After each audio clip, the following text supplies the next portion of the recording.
గణనాథుని కృప ఉంటే అన్నింటా విజయాలే వర్తిస్తాయని ప్రగాఢ నమ్మకం.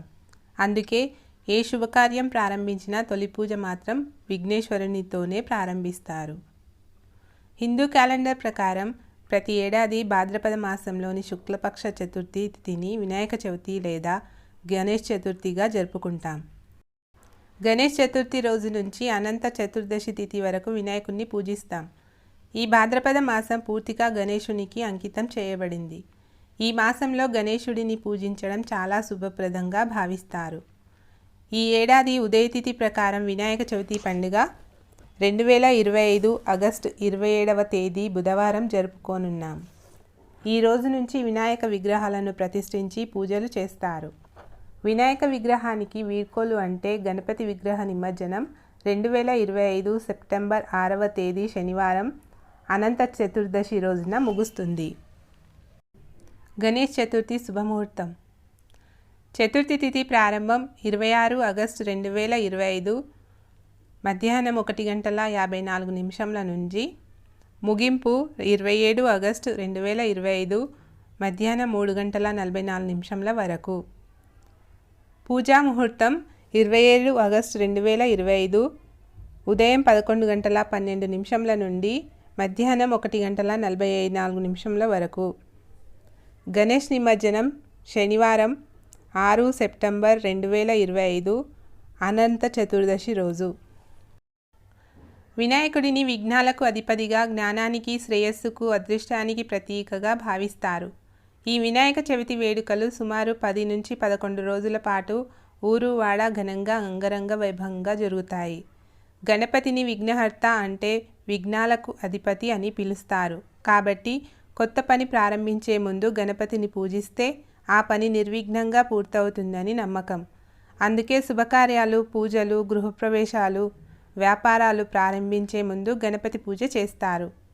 వినాయక చవితి అనేది కేవలం పూజ మాత్రమే కాదు, కుటుంబ సభ్యులు, స్నేహితులు, సమాజమంతా కలిసి ఆనందించే ఒక పెద్ద పండుగ. వినాయక చవితి పూజా విధానం. వినాయక చవితి రోజున ఉదయాన్నే నిద్రలేచి ఇల్లు శుభ్రం చేసుకోవాలి. తర్వాత తలస్నానం చేసి కొత్త బట్టలు లేదా శుభ్రమైన బట్టలు ధరించాలి. ఇప్పుడు మామిడి తోరణాలతో ఇంటిని అలంకరించాలి. పూజా గదిలో ఒక పీఠం ఏర్పాటు చేసి పసుపు రాసి ఇంటికి ఈశాన్య భాగంలో లేదా ఉత్తర దిక్కులో ఉంచాలి.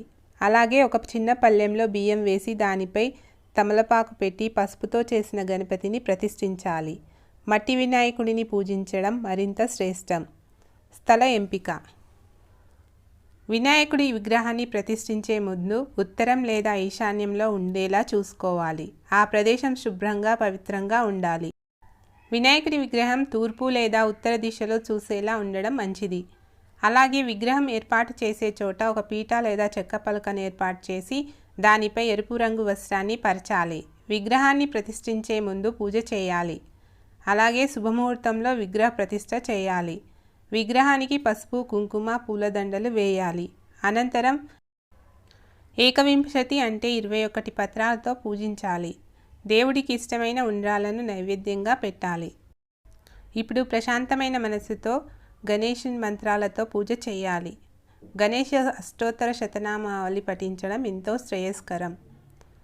సంక్షిప్తంగా పూజాక్రమం.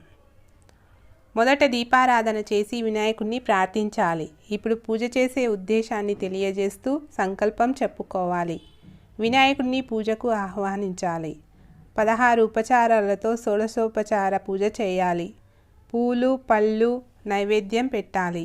వినాయకుడి అష్టోత్తర శతనామావళి పఠించాలి. ప్రతి నామానికి ఒక పత్రిని సమర్పిస్తూ 108 నామాలు పఠించాలి.